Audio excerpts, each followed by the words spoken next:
Well, hello everyone. Welcome to another live stream on History by Podcast. And today I'm joined by Dr. Robert M. Price. And today we're going to be discussing the Gospel writers' use of Josephus Flavius's text. So, Bob, thank you for joining me today. Oh, it's great to be here as always. It's good to have you back on as usual. Mm. I want to start us off with what are some of the things that first jumped at you as obvious evidence of the Gospel's use of Josephus when you first looked into it? Well, I thought I would read a couple of Josephus passages, pausing to indicate places where I thought the parallels to the Gospels were so conspicuous that together they all seem to imply to me that there was borrowing here. And the first is that of Jesus ben Ananias, or Joshua son of Ananias, or however you want to um, uh, pronounce it. This is from Josephus's The Jewish War.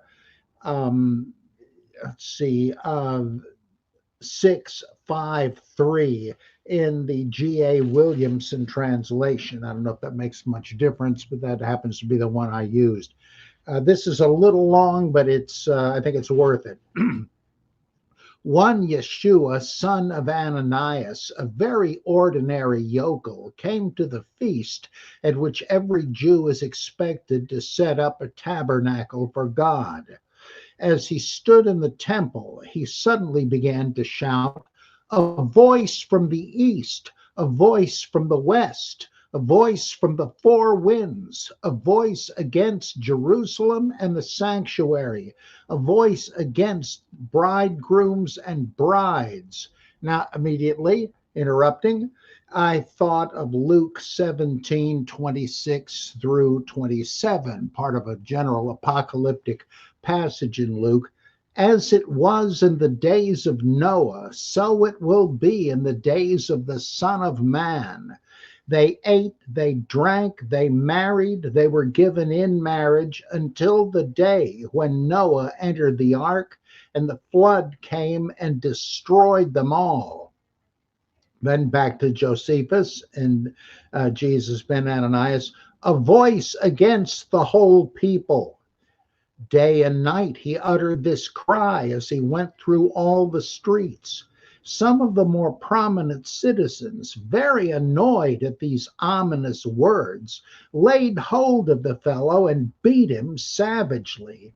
Without saying a word in his own defense or for the private information of his persecutors, he persisted in shouting the same warning as before.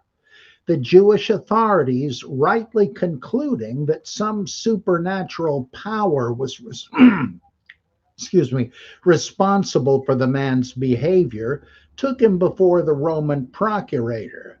Well, this reminds me of Luke 23:1. Then the whole company of them rose and brought him before Pilate. Okay, back to Josephus. There, scourged till his flesh hung in ribbons, which kind of reminds me of the whipping of Jesus in Mark 15:15 and John 19:1. Back to Josephus. He neither begged for mercy nor shed a tear, as in Mark 14:61, but he was silent and made no answer. Back to Josephus. But lowering his voice to the most mournful tones, answered every blow with, "Woe to Jerusalem," which reminds me of Luke 13:34 through 35. "O Jerusalem, Jerusalem, killing the prophets and stoning those who are sent to you. Behold, your house is forsaken." Back to Josephus. When Albinus, for that was the procurator's name, demanded to know who he was, where he came from, and why he uttered such cries, he made no reply whatever to the questions, which is reminiscent of John 19:9. He entered the praetorium again in Pilate and said to Jesus, "Where are you from?" But Jesus gave him no answer. Back to Josephus. But endlessly repeated his lament over the city till Albinus decided he was a madman and released him. Which reminds me of Luke 23:22b. I will therefore chastise him and release him. Back to Josephus. All the time till the war broke out, he never approached another citizen or was seen in conversation, but daily, as if he had learned a prayer by heart, he recited his lament, "Woe to Jerusalem!" Those who daily cursed him, he never cursed. Compare Luke 6:28a. Bless those who curse you. Back to Josephus. Those who gave him food, he never thanked. Which reminds me of Luke 10:7b. For the laborer deserves his wages. Back to Josephus. His only response to anyone was that dismal foreboding. His voice was heard most of all at the feasts. That, of course, is the structuring element of the Gospel of John. You find Jesus addressing the crowds, shouting in John 2:13 and following, John 5:1 and following, 6:4 and following, 7:2 and following, and verse 37, John 10:22 through 23 and following, John 11:55 through 56. Back to Josephus. For 7 years and 5 months he went on ceaselessly, his voice as strong as ever and his vigor unabated, till during the siege, after seeing the fulfillment of his foreboding, he was silenced. He was going round on the wall, uttering his piercing cry, "Woe again to the city, the people, and the sanctuary!" Which reminds me of Luke 21:20 through 21. But when you see Jerusalem surrounded by armies, then know that its desolation has come near. Then let those who are in Judea flee to the mountains, and let those who are inside the city depart, and let not those who are out in the country enter it, for these are days of vengeance to fulfill all that is written. For great distress shall be upon the earth, and wrath upon this people, and Jerusalem shall be trodden down by the Gentiles. And back to Josephus. And as he added a last word, woe to me also, a stone shot from an engine struck him, killing him instantly. Thus he uttered those same forebodings to the very end. Now, Theodore J. Whedon, a fellow from the Jesus Seminar, he kind of took this and ran with it in a longer treatment. But Whedon's was very long and detailed. He came up with more than I did by way of parallels between this passage and the Gospels, and found, I believe, 23 points of similarity. And he especially laid great store by the fact that the procurator asks him, "Where are you from?" That's only in John, but he said, "Now, wait a minute. Some of these things, the circumstances are somewhat similar, and that could just be historical coincidence. Come on." But these specifics and the clustering of them in Josephus really, Whedon thought, pushed it over the edge. It just has to be that the various Gospels, because you notice I was quoting Mark, Luke, and John, the various Gospels look like that independently, even, they were using this passage of Josephus. Now, there's one other one, and let me just read this. It's shorter. Okay. Yeah. We can parallel. This is me here. I'm just reading my own stuff so as not to distort my views. We can parallel Jesus's triumphal entry into the city and cleansing of the temple with that of revolutionary Messiah Simon Bar Giora, welcomed into the temple by the priests because he had promised to exterminate the faction of Joseph of Giscala, who had occupied the sacred precinct. They were brigands and bandits, as guerrillas fighters were called.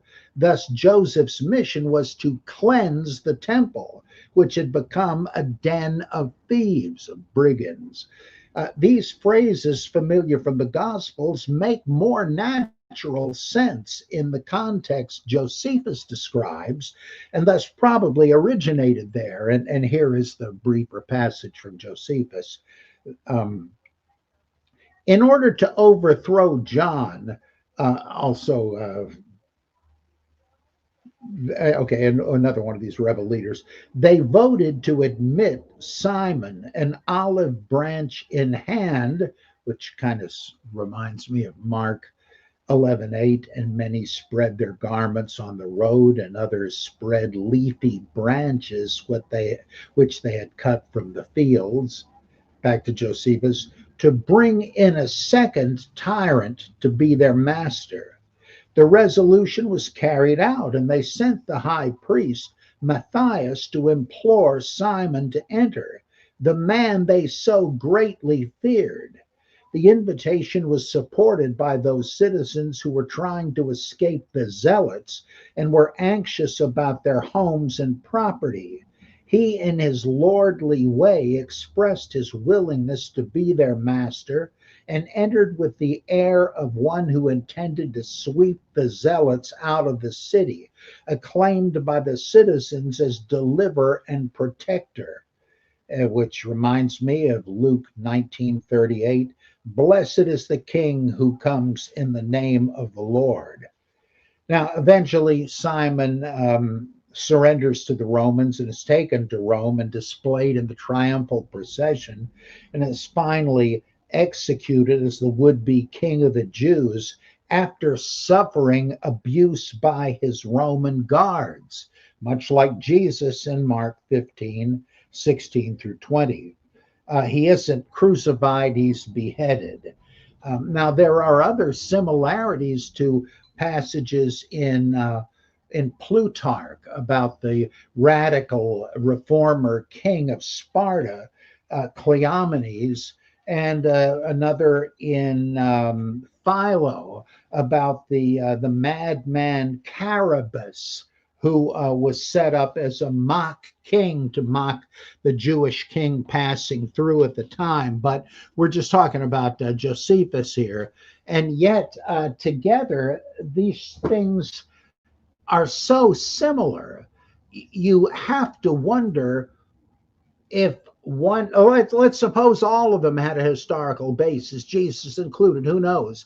But it looks like the stories have at least rubbed off on each other, and that perhaps the various gospel writers all were using Josephus.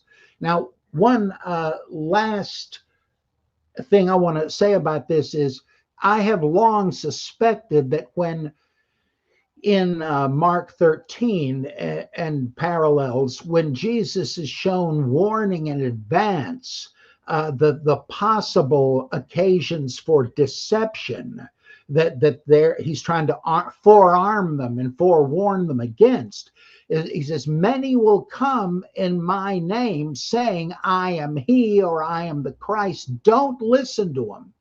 What is he referring to here, especially since the Olivet Discourse, like all of these apocalypses, were basically vaticinia ex eventu, supposed predictions written after the event?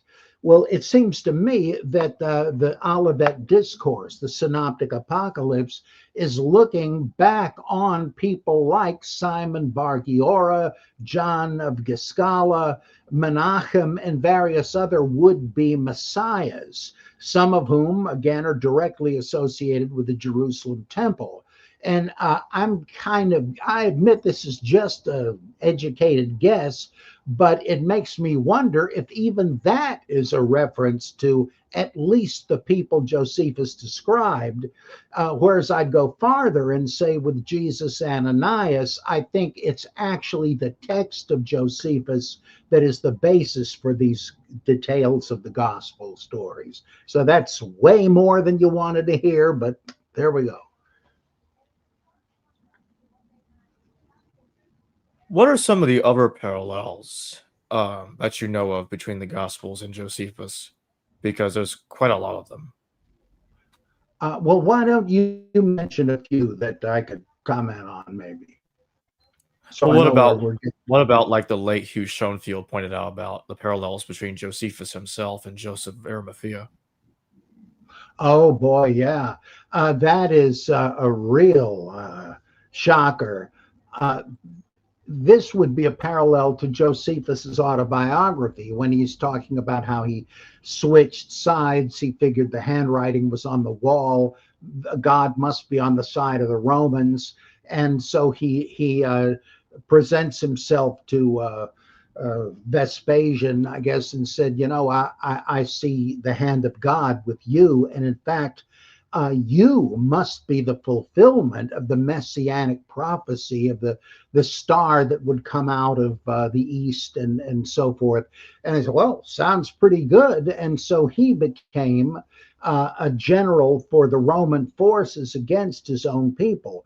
And after a big battle where a whole lot of Jewish freedom fighters were crucified, and Josephus knew a lot of these people because he had been their commander, he noticed three men who were friends of his who were up there on the cross in torment. And so he goes to Vespasian and says, boss, I hate to ask this, but I know these guys. Could you give them clemency and let them down and have him nursed back to health? And he said, well, sure, of course. And he gives the order. And they let the three down, and the physicians start attending to them. But it's too late for two of them. They just can't save them. But one of them does survive. And of course, the suggestion here is this is borrowed from Josephus by the gospel passion narratives, where Jesus is crucified with two others. And then when Joseph of Arimathea, whose name sounds eerily like Joseph Mar Matthias, Arimathea, which nobody can quite spot.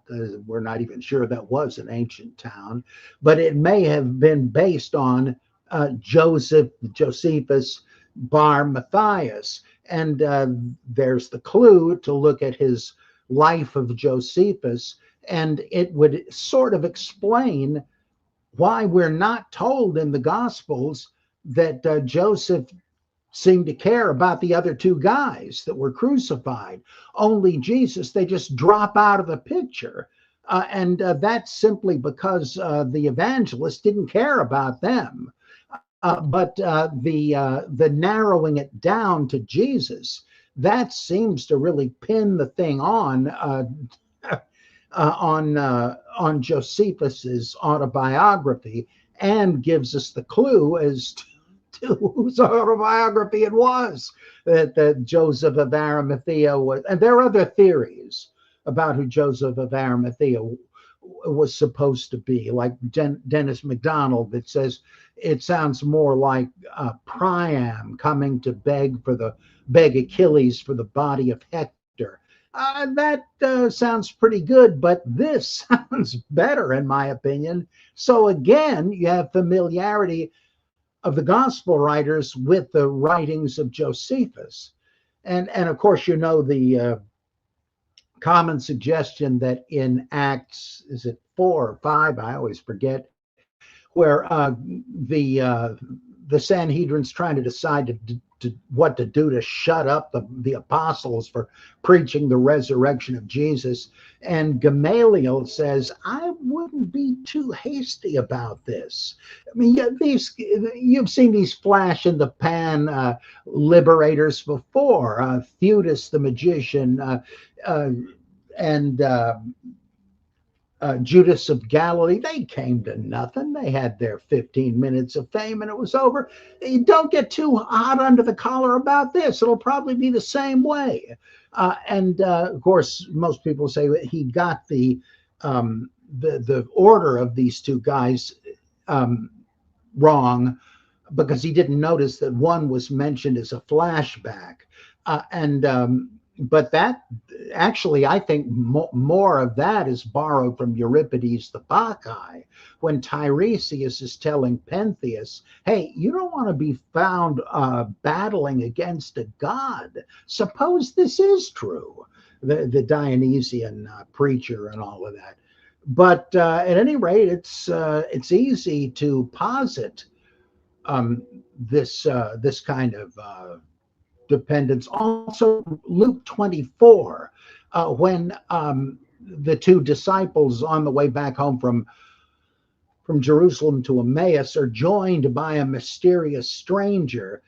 That again, there's a closer parallel among the testimony tablets at the Epidaurus healing shrine of Asclepius, but it does kind of look like a scene in Josephus. So maybe, or the Testimonium Flavianum, is that based on Luke 24, or is it the other way around?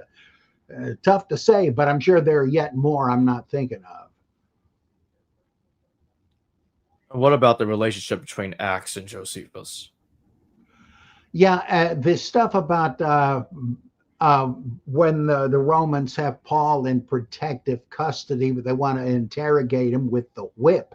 And he says, hey, are you guys in the habit of flogging Roman citizens? Because I'm one of them. Whoa. In that case, okay, we'll let you off easy. But they say, aren't you that guy that led the 20,000 Sicarii out into the wilderness? Well, Josephus talks about that. That's so, of course, it could have just been well known. But once you have a bunch of these things, you do have to start wondering, is this just general knowledge or are they literary borrowings? And I tend to think it's more likely that they're literary borrowings, especially because sometimes they're not that exact. And it sounds kind of like the gospel or Acts writer has misread something and made the same sort of error copyists made. They were just sort of asleep at the switch. Also, I'm really interested, as you know, by the character of Simon Magus, and as Robert Eisenman points out, there are striking coincidences, if that's all they are, between Josephus when it mentions a Simon who was some sort of magician, kind of a Rasputin figure, part of the entourage of the jet-setting Agrippa II and Felix, Faustus, Bernice, and Drusilla, that Paul is associated with them, that he speaks before them and they're kind of interested. And he said that Simon is a guy named Simon is associated with these people, and so was Paul. And then if you see that against the background of the theory of Gustav Volkmar and F.C. Bauer, that the Simon Magus story in Acts 8, is it? I think is parallel at a crucial point to the account in Galatians of Paul being willing to pay money to receive apostolic tradition. That kind of starts looking like you've got another connection here. That this is real. Did the Josephus material just figure into it, or yet another thing? What about all the shipwreck material and all this stuff with the vivid narration and all the details and so on? Well, Conselman already pointed out that this sounds very much like many thrill-a-minute naval accounts from the ancient world. But what's his name? I can't believe I've forgotten it.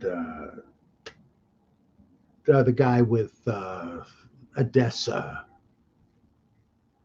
I can't believe I've forgotten his name. I'd rather not talk about him if it's who I think it is. Well, at any rate, he was trying to argue that Paul and Josephus were the same guy. Well, that's fantastic. But that led me to say there's something like over a dozen parallels between the two in the similar narratives.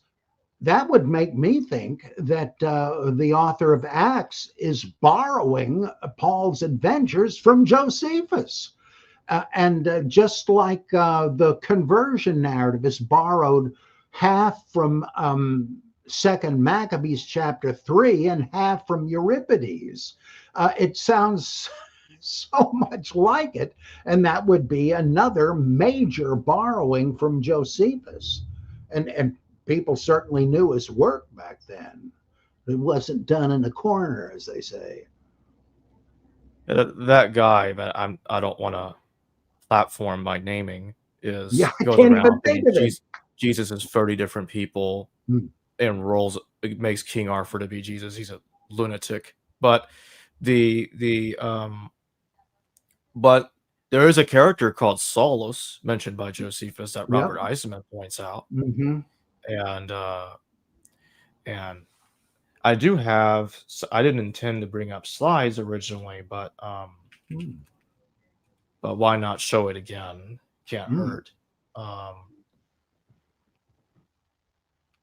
This is the part. This is one of the things I find interesting about this gets into the use of Josephus's text by Paul, or the people that wrote Paul's letters, because most of them were written by a group, as they already admit.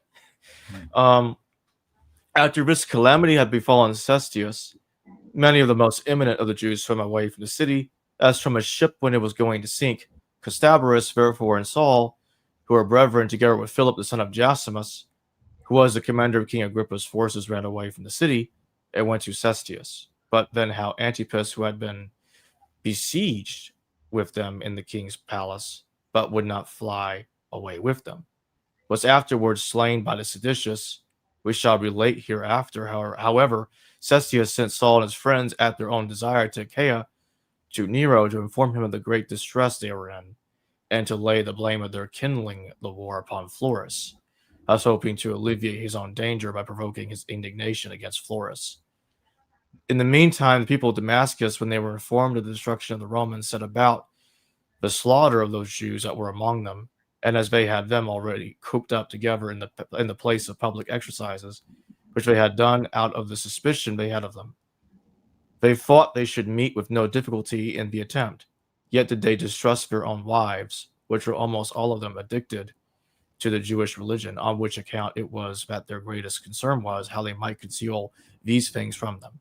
So they came upon the Jews and cut their throats, as being in a narrow place, in number 10,000, and all of them unarmed. This in 1 hour's time, without anybody to disturb them. I'll leave this up on the screen for a little bit as I explain the parallels I think exist here between this text in front of us and Paul and Acts, the epistles in Acts. So first off, you've got a character called Solus, which Josephus calls us Solus in the Greek, and he's fleeing from the Jews from Jerusalem. He's fleeing from there. And notice that Josephus uses the metaphor as from a ship when it was going to sink.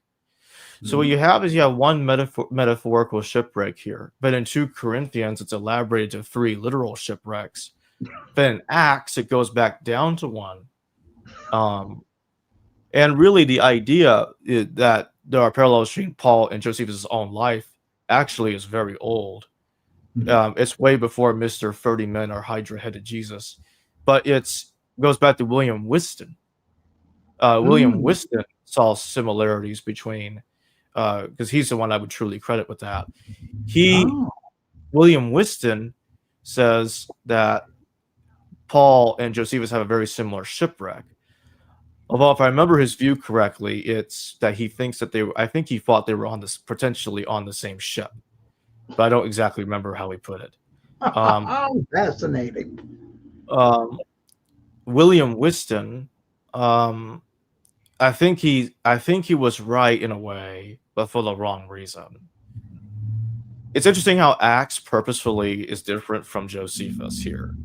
The size of the ship is different, and the complement of the crew is different too. So it is imitating Josephus, but also differentiating itself in certain details from Josephus. And then that's just one thing I wanted to point out. But if you look at the next paragraph here, notice how it mentions Damascus, chaos happening in Damascus immediately after Saulus and Castabris go see Emperor Nero in 66 AD. And we never hear about them again, by the way, in the rest of Josephus' text, which makes me suspect they were executed by Nero. And I think that's where the story came from. And the Acts of Paul. It's a plagiarism of Josephus. And I talked about this with you before, both publicly and privately, Bob, that if you look here, Cestius sounds like Cestus, a Roman soldier, a centurion that appears in the Acts of Paul. Ooh, yeah, it's the same guy. Yeah. And both stories involve Emperor Nero as the center of it, in regards to Paul, the danger Paul's facing and his demise. Although later in the story, Paul's somehow alive again. Anyway. That's very good. Yeah. And I think, thank you. And I think that the next paragraph is really indicative of where Acts gets the idea from to say that Paul fled from Jews in Damascus rather than fleeing from Arabs, Nabateans specifically. So I think that 2 Corinthians and Acts in different ways are getting the idea of Paul's flight from Damascus from Josephus. I think the historical Paul would have fled from Jerusalem and not Damascus. But Clement's Paul in the AD 30s is what I'm talking about. And I want to stress again that Clement only knows a letter of Paul and a gospel. He doesn't know 13 letters. He never says he knows 13 letters. I just want everybody to remember that. Clement doesn't know about the stuff about Paul that parallels Josephus. It's like the plagiarism of Josephus didn't happen yet. Wow, yeah. And I have a hard time believing that that Clement would just willy-nilly ignore all of that if he had access to that information. It's like asking me to believe that Clement knew the epistle to the Romans, but he thinks Paul made it furthest west of the empire, which would be Hispania. In Romans 15, Paul's going to Spain. He's planning to, but he doesn't. The letters never state he made it there. I call that quasi-parallels, where Clement looks like he knows canonical Paul, but when you dig more into it, he really didn't. It's like it looks similar. Romans is kind of like set up like a prequel. I'm going to write this fake letter under Paul's name, along with Tertius, the co-author, in Romans 16. And I'm going to make it seem like it was written before he went to Spain. I think the letters are working off 1 Clement and backtracking. Wow. Fascinating. Uh, but I think that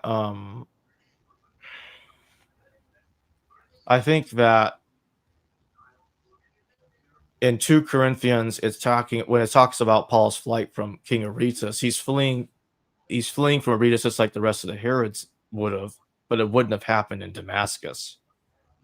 But 2 Corinthians is already conflating him with Saul and Josephus, Saulus. And there's a couple of ways of telling that this happened, in my view. Romans 16 is already calling Paul a Herodian, like Robert Eisman points out. But I think the only reason he's being called a Herodian is because this guy in Josephus is being plagiarized. I don't have the exact reference in front of me, but elsewhere in Josephus calls Saulus a Herodian, a relative of King Agrippa. Wow. He doesn't do that here in this paragraph, but he does that. He does that elsewhere.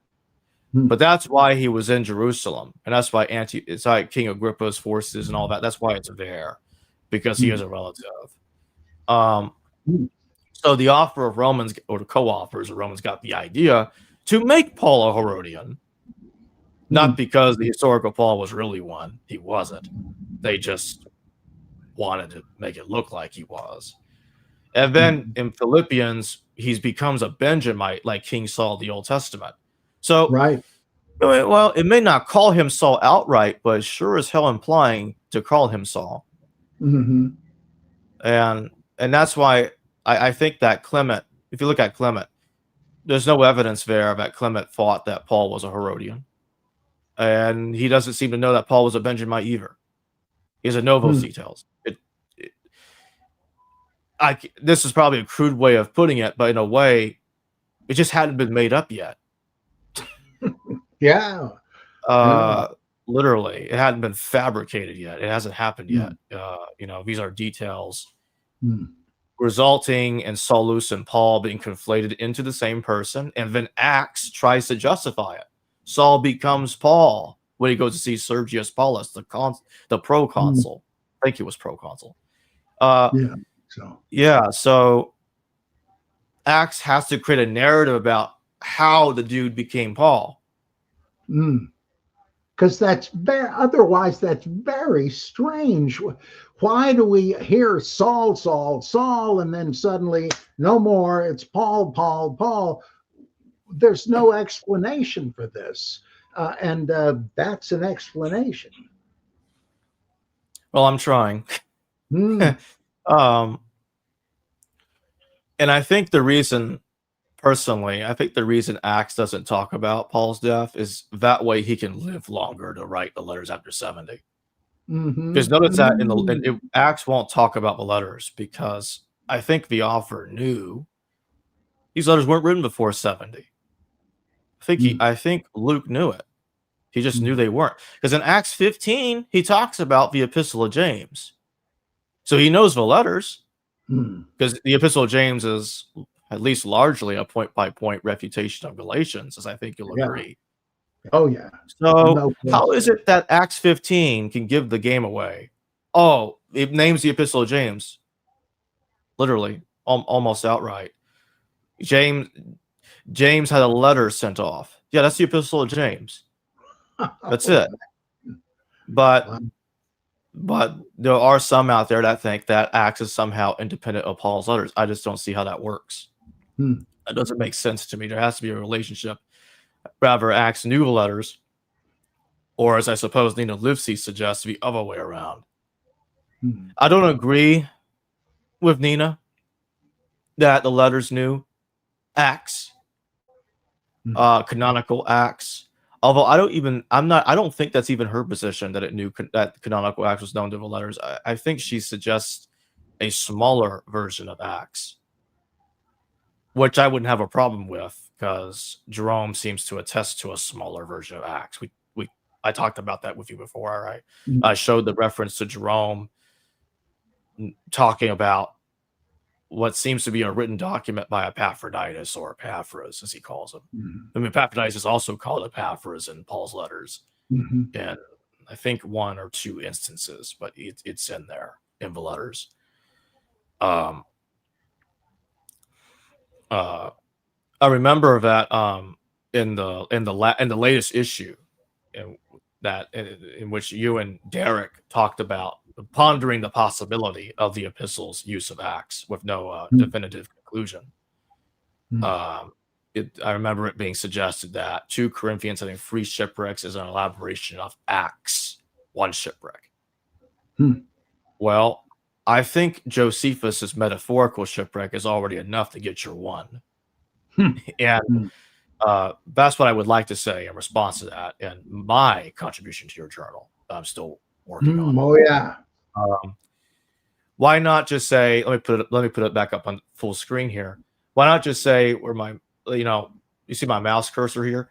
Why not just say as from a ship when it was going to sink is your 1, and then in 2 Corinthians you get your 3. Then in Acts you get back to 1 because Josephus had 1. At the Adriatic that makes Sea. a lot of sense. So to me, I personally think it's a little easier for it to go that way, in my opinion. And that would explain Acts 15 better. How Acts knows the Epistle of James. Because if you have all of Acts preceding the letters, well, then you've got a problem, because what the hell is James refuting then? Well, what's he writing his letter for? Galatians doesn't exist yet. I think Galatians has to pre-exist the letter of James. Not definitely. The other way around. It doesn't make sense to me. Oh no, you're right. There's no way. So to me, I think Josephus's text provides the alternative for the 1 shipwreck, and for 2 Corinthians to be elaborating without the need of the full-scale text of Acts being earlier. That's what I think. Wow. I wonder what doctoral dissertation you'll eventually do that deals with these things or other ones in a revolutionary manner. I'm eager to read all this stuff. I don't know what my doctoral dissertation is going to look like, because my current plan, I've been thinking about this for a while. I think my current plan is to, if I do finish my degree, I think I'm going to finish it and get my classics degree. I think that's what I want to do. But anyway, yeah, I think it's easier to say it goes from Josephus to the letters of into Acts. I think that makes better sense to me. And Saulus is providing, like Josephus telling everybody about Saulus provides the foundation for an 80, 50, 60 standard chronology. If you think about it, Saulus is the inspiration for that chronology. The chronology is anchored around him and his life. Yes, literally. In both the letters, although not so clearly in the letters, but especially Acts. Largely Acts, because the standard view is mostly based on Acts. Yeah, even those like Gerd Ludemann, who pretty much trashes Acts as unreliable, proceeds to use it as the basis of his outline of early Christianity. That's my point. Yeah. It's quite ironic. Yeah. And Acts is remaking Paul's life. It has a different order of of where Paul visits. It changes the order of regions. Like, okay, he's not going in the same order in the letters. It's got a different order that contradicts the letters. And even if you try to rearrange the order of the letters, you can never get it to completely agree with Acts. You'll be doing it forever. It'll never end. And there's another similarity with Josephus I pointed out before, and that is Galatians takes a character from what would later become the Clementine recognitions, Matthias, Barnabas. And then it just rewrites his life completely. It just replaces his life. entirely. It drops his name Matthias, so kind of de-Judaizing him in a way, and he just appears as Barnabas. And then Acts gives him a different name, a different Hebrew name, Joseph Barnabas. Yeah. Mm-hmm. So in Galatians, he falls out with Paul, and Paul has an encounter with him after 3 years, and then 15 days in Jerusalem, and then 14 years later, and then that's when Barnabas shows up, basically. If I'm remembering that correctly. But Josephus has a similar situation. In his life, he talks about meeting Banus and being taught by him for 3 years, from the year 53 to 56 AD. Okay, this coincidence, but Banus sounds like Barnabas. That's not really much of an argument. Well, not at first. And I'm not even claiming that Barnabas is Banus. I'm saying that his life was rewritten to imitate him. Mm-hmm. In kind of the same way that I think Jesus isn't nobody's gonna say Jesus is Odysseus just because they both calm a storm. So anyway, I think that what happened is, but hold on, I skipped a step there. If you look at Josephus, he goes to Jerusalem with Commander Titus. He traveled with Titus. That's what Josephus says. And when was that? That was 70 AD, 14 years later, after he was taught by Banus. And that's what got me thinking, okay, that's strange. And then in 2 Corinthians, Paul's vision is associated with the 14 years. And when Josephus was at Jerusalem, he claimed to have seen Roman soldiers running around the clouds.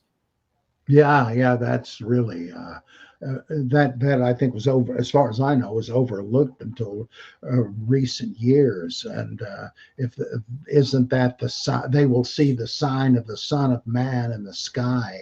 That's a little too close for comfort. Right. So I think that combination is what makes it strong. That the co-authors of 2 Corinthians, the author of Galatians, they're getting these ideas from Josephus to remake Paul's life, to remake Barnabas's life, and other characters mentioned in the letters too. Yeah, I don't see that there's anything methodologically far-fetched about that. I mean, some people are going, "Oh, harumph," that's speculative. Yeah, no kidding. All this stuff is speculative since they don't have a time machine in the garage. But what's curious about it is that the Barnabas in the recognitions has no parallels to Josephus's Banus. He only has parallels in Galatians. That's it. Like the Clementine text don't have similarities with Josephus like that. They only become similar in the canonical text. That's my point. And there, I think, is what makes it a stronger case and not just another speculation. Something's going on there. Why is it that Barnabas has those similarities with a character in Josephus when he's mentioned in Galatians, but not when he's in the recognitions? Yeah,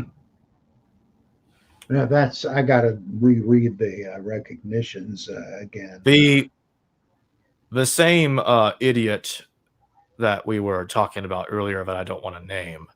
I do remember his name. I'm purposefully withholding it in this discussion. I don't want to taint this discussion with his name. But he thinks Barnabas is Banus, literally, and I think that's ridiculous. So I completely disagree with him. I take the similarities completely differently than he does. I think Barnabas was a historical person, but he got rewritten with Banus, with the story of Banus. That's completely different from claiming that they literally are the same person. That's going way too far. I wouldn't do that. for me to conclude somebody else is the same person, it would have to be the parallels would have to be so overwhelming. Mm-hmm. And then on top of that, you would have to have a text that's older of the same character Mm-hmm. that lacks those parallels with that character to that other specific character. What do you It's think of? Oh, go ahead. Go ahead. Go ahead. I don't want you to forget what you're about to ask me. Uh, um, uh, Brody. Thomas Brody? Thomas Thomas. L. Yeah. Brody? Yeah. Yeah. He seemed to suggest. I'm not sure if he said this or if I just thought of it as compatible with his theory, but he thinks that the whole thing with Ananias and Sapphira is a rewrite of Achan in the book of Joshua, who gets stoned to death because he managed to keep for himself some nice tuxedo or something from the Canaanite loot. He says that Ananias and Sapphira are based on that and Naboth's vineyard. And that, which made me think, well, then is Barnabas a figurative character, the son of Naboth? Is that possible? And if he's a I really don't know what to make of this, but that the similarity struck me there. It's not only that the names are sort of similar, but they're both tied to the sale of a field and so on. Uh, That potentially sounds convincing if the parallels are as good as they sound. I'd like to check it. So mm, I don't know. I do not know if it's a good argument yet until I check it. mm, mhm. So it's curious. But either way, I think Josephus is a central part of the story of Yeah. how Ananias and Sapphira come to fruition in Acts. Mm, Because I think the character is probably based on and named after Ananias ben Ananias. Because he was killed by other, I think he was killed by other Jews in 68 AD, mm, along with Jesus, son of Gamala, because they mm, were trying to convince the Jews to surrender to the Romans, and that's mm. why they got killed.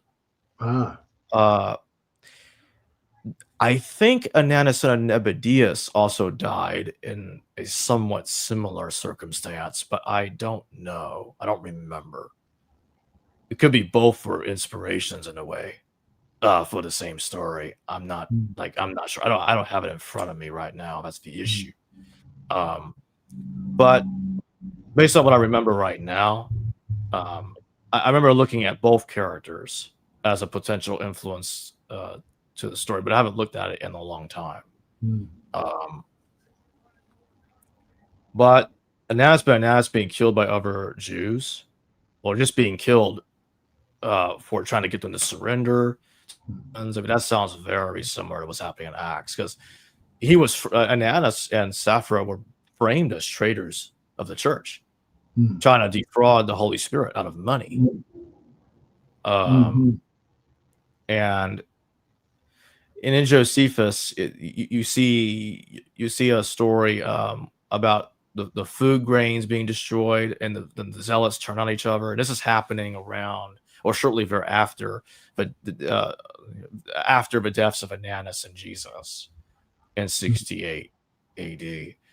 mm, So the whole situation has similarities to what Acts is talking about.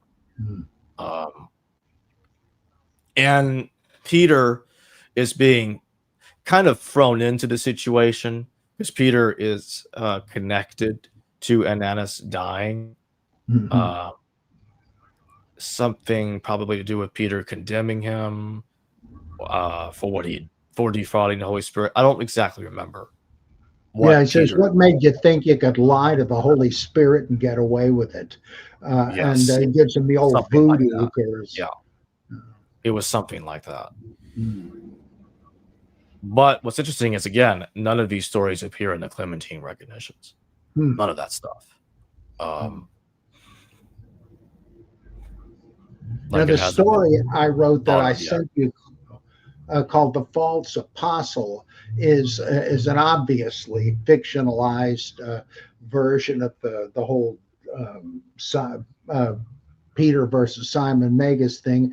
And it was fun just to write the story, but it also kind of impresses upon me anew how easy it would have been for the ancients to do the same thing, Sure. fictionalizing it. There shouldn't be any reluctance to suggest that.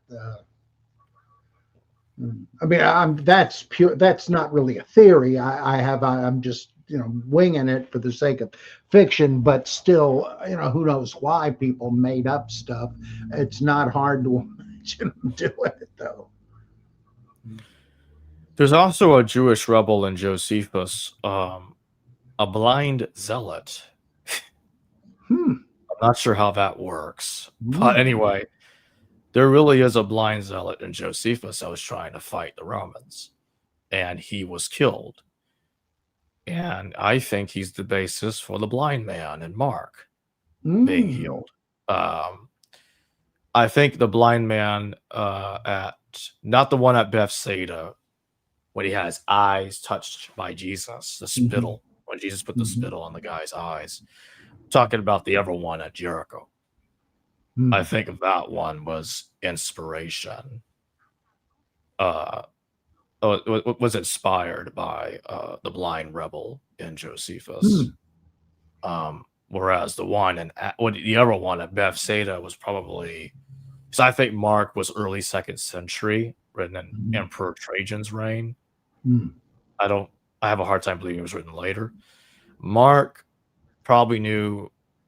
I think he knew Pliny the Elder, Hmm. uh, and Pliny does talk about the spittle as a treatment for a Hmm. blind man Wow. or somebody who's having a hard time seeing. So Hmm. I think that's what gave Mark the idea to come up with that story.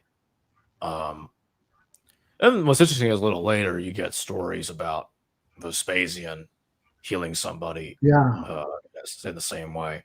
Hmm. The story of Vespasian doing it's probably older than Mark, although it's recorded in text that post-date Mark. Um, I'm not sure if Mark heard that story, but I feel more confident in saying he knew Pliny the Elder story, especially knowing that his text is actually older and he did have contact with the Flavians. So I think Mark knew that story. Well, when they bring the um, sick man to Vespasian and says, "Well, you got the imperial Yeah. mojo going on. I bet you could heal him." What?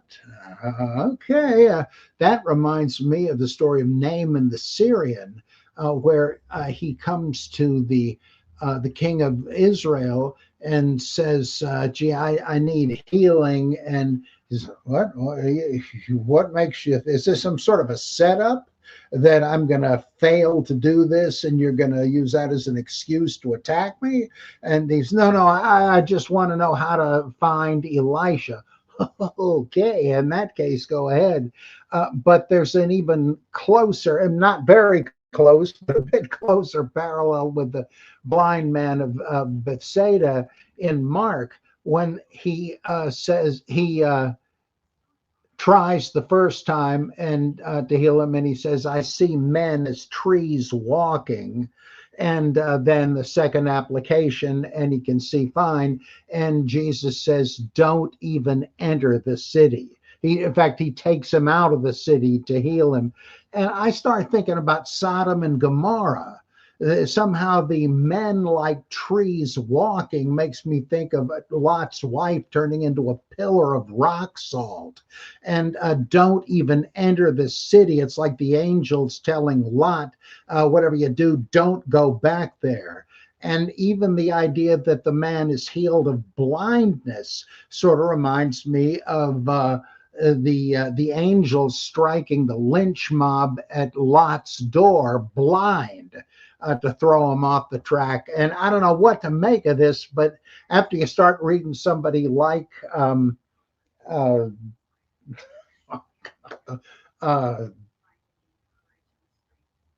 oh, the guy just mentioned that with the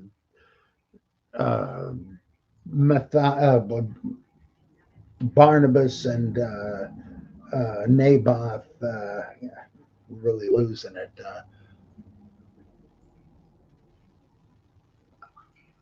Oh, good God. Anyway, you start noticing odd little points in common and wondering if there's some literary dependence, but that's a hard argument to make because it's almost like word association. It's much more slippery, but I can't help but notice the stuff and start doing weird speculations. Why can't I think of his name? Oh, it's all right. Sheesh. Oh boy, I better get going. Yeah, I was just about to say, well, let's go ahead and close. I want to thank everybody for watching, and I have a long list of links in the description below, and it will also be in the pinned comment to many of Dr. Bob's books. So if you want to purchase them through those affiliate links, I would get a small commission. And that being said, Bob, thank you for joining me today. Oh, thanks for having me on. Always enlightening. Hello viewers, thanks for watching this video from the History Valley YouTube channel. Please don't forget to subscribe and hit the notification bell. And if any of you wish to further support this channel, please consider checking out this channel's Patreon page and becoming a patron, and or donate through PayPal or through Super Chat during the live stream. Thank you.